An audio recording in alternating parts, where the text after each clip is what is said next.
নমস্কার বন্ধুরা, কেমন আছো তোমরা সবাই? আশা করছি সকলে খুব ভালো আছো, সুস্থ আছো। সকলকে জানাই আমার এই নতুন ভিডিওতে ওয়েলকাম। হঠাৎ করেই আমরা প্ল্যান করে চলে গেছিলাম রোববার দিন মা শ্যামসুন্দরীর মন্দিরে। আগের দিন প্ল্যান হয় যে আমরা মা শ্যামসুন্দরীর মন্দিরে যাব, কিন্তু সত্যি যে যেতে পারবো এটা একদমই ভাবিনি। হয়তো মায়েরও ইচ্ছা ছিল মায়ের কাছে যাই, তাই সেই জন্যই যেতে পেরেছি। তাই সকালবেলা ঘুম থেকে উঠে তাড়াতাড়ি করে কাজ সেরে নিয়েই বেরিয়ে পড়েছিলাম। অটো করে প্রথমেই চলে এসেছিলাম দমদম স্টেশন, দিয়ে স্টেশন থেকে ট্রেনে করে একদম চলে এসেছিলাম মায়ের কাছে। এর আগেও আমি মায়ের মন্দিরে গেছি, কিন্তু এবারের যাওয়াটা আর একটু অন্য রকমেরই ছিল, কারণ এই প্ল্যানটা একদমই হঠাৎ করে।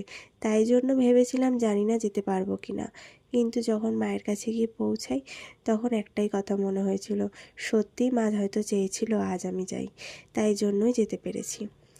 এর আগে যখন মায়ের প্রথম যে বাড়িটা ছিল সেখানে গেছিলাম, তবে মাকে যখন মুকুন্দপুরে নিয়ে যাওয়া হয় সেখানে যেতে পারিনি। এতটাই দূর হয়ে গেছিল, তখন মনে হতো যে মায়ের কাছে হয়তো আর যাওয়া হবে না, কিন্তু ওই যে মা চেয়েছে তাই তো যেতে হবেই। এখন মায়ের বাড়ি তো অনেকটাই কাছে চলে এসেছে আবার, তাই জন্য এখন যাওয়াটাও অনেক সহজ হয়ে গেছে। ইচ্ছা করলেই হয়তো মায়ের কাছে যেতে পারবো, কিন্তু হ্যাঁ, ইচ্ছাটা শুধু আমার হলেই হবে না, মায়েরও ইচ্ছা হতে হবে যাতে মা আমাকে ডাকে, তাহলেই না মায়ের কাছে যেতে পারবো। না হলে কি করে যাব, মা যদি না চায়? আমরা যখন যাই সে সময় গিয়ে দেখি মায়ের পুজো হচ্ছে, দেখে তো মনটা একদমই ভালো হয়ে গেছিলো।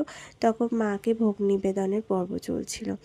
আমরা তো পুরো পুজোটাই দেখলাম মায়ের, আর সাথে মায়ের কাছে অঞ্জলিও দিলাম।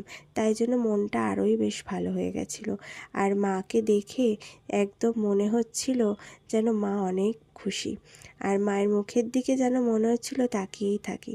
বেশ ভালোভাবে মায়ের পুজো দিলাম আর খুব সুন্দরভাবে দিনটা কাটালাম। তোমাদের যদি ভিডিওটা ভালো লাগে অবশ্যই একটা লাইক করে দিও, আর তোমরা অবশ্যই কমেন্টে বলো জয় মা শ্যামসুন্দরী মায়ের।